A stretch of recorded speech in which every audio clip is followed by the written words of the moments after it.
I think the world of The Division is a world where everything has changed, everything's being transformed, and the normal rules of society don't necessarily apply. So it's asking the question of what would you do if no one was looking? What would you do if not only your life, but other people's lives depended on it? So the Division agent for me has always been a representation of the people who go towards trouble. So the Division 2 continues that with civilians and civilian settlements being one of the focuses for you to invest and protect.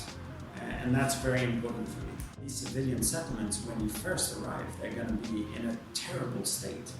And it's only through your actions and helping the civilians organize themselves that they'll upgrade and be a reflection of your actions within the world. So there's a real one-to-one impact of your efforts in the world within the settlements. When we sat down and said, okay, we're going to make a sequel to The Division 1, one of the key points was to make the open world experience more varied and more engaging, which means making sure that there's surprise in there for the player, that you can't predict everything, that there's dynamic life and conflict in the world. There are some things that we were super passionate about that we wanted to push that were a main focus for the Division 2. For example, our Endgame first focus, and that led to specializations in Endgame, plus even the raids that we talked about at E3. Improvements of Endgame features has been, Julian said, a focus from day one. So we're looking at everything from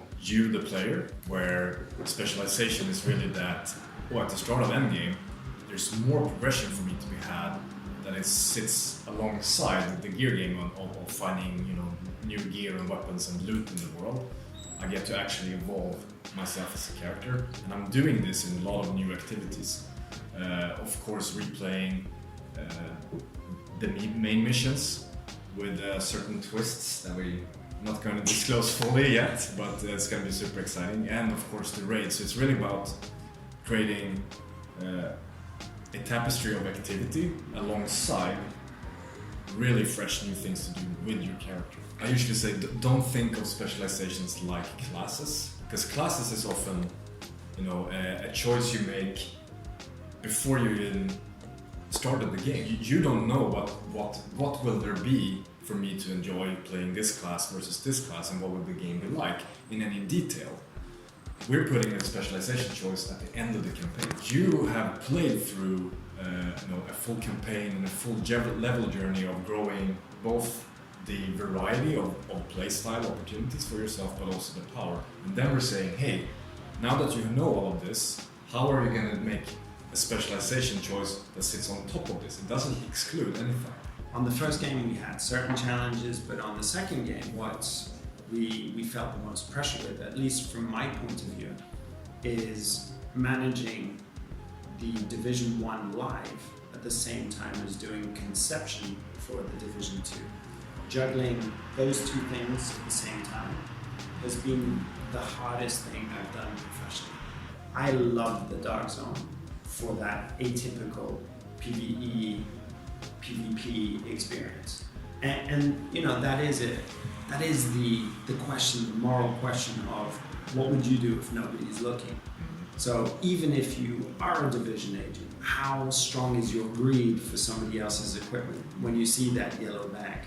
So I love asking that question. I'm proud to say I've never gone rogue intentionally. I think the design philosophy for the Division has always been to grow opportunity, to make choices within that opportunity, but have a lot of flexibility in changing. If you play alone or with your friends, or if you do something really tough versus exploring. In terms of inspiration, at least my perspective is what we wanted to do is add more progression, more options in an endgame. Yeah. So again, endgame first focus, where we go, okay, you've done your progression, you've come to the end of the campaign, Now we want to make you invest in different types of specializations that we're front-loading with a signature weapon. So something that symbolizes the journey that you can take within that progression. But there's nothing stopping you from saying, I want to try out this one now. I want to be a survivalist now. I want to play with the crossbow now. Yeah, I would definitely have a long-range Human rifle, and probably a shotgun or a assault rifle. For me, it's long range and assault. Imagine a world that's been completely transformed by a killer virus that's been let loose. Imagine having the tools, the equipment, and the skills to be able to save not just Washington, D.C., but the whole of the U.S. That's your mission. I think we're ready. 3, 2, 1, go, go, go, go, go!